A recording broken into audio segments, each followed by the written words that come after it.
Di ba pwedeng ang mga anak ko na lang ang alagaan mo? Ano? Paano mo masasabi ang bagay na yan? Limot mo na bang asawa mo? Siyempre hindi. Pero yung mga panahon na magkasama tayong dalawa, hindi ko rin yung malilimutan. Alam mo yan, hindi pa sanay yung mga anak ko sa salitang mama.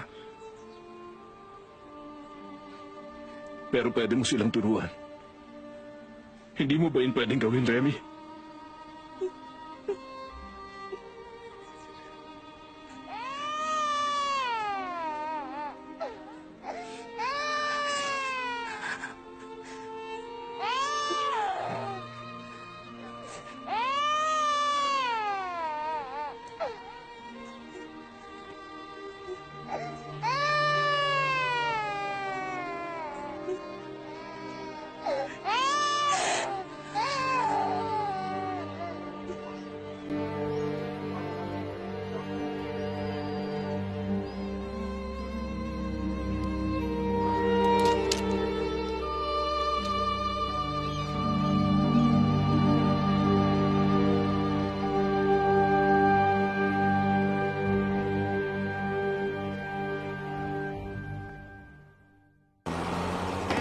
이름은 경상도 울산 큰애기 상냥하고 복스런 울산 큰애기 서울과 삼도이가 편지를 보냈는데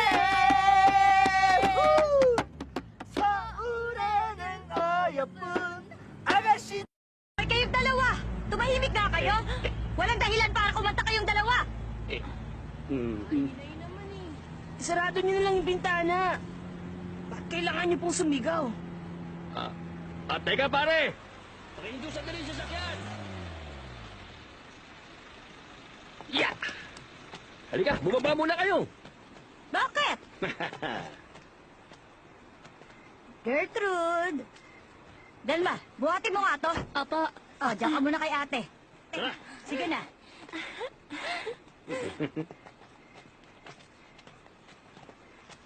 Ganda! Grabe. Itay, yan na po ba yung buong bayan ng Ulsan? Oo, yan nga. Yung mga ilaw na yan, kumakatawan yan sa pera. Totoo ba yung sinasabi ng mga taong maski yung mga aso sa kalye ng Ulsan may kagat-kagat na pera? Oo, totoo yun. Kagaya na lang doon sa pelikula na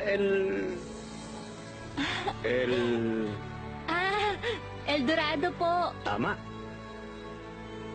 Ang El Dorado. Yan na yun. Pambihira, hindi pa tayo pwedeng umalis? May gagawin pa ako eh! O siya, sige. Umalis na tayo. Tara, sumakay na tayo.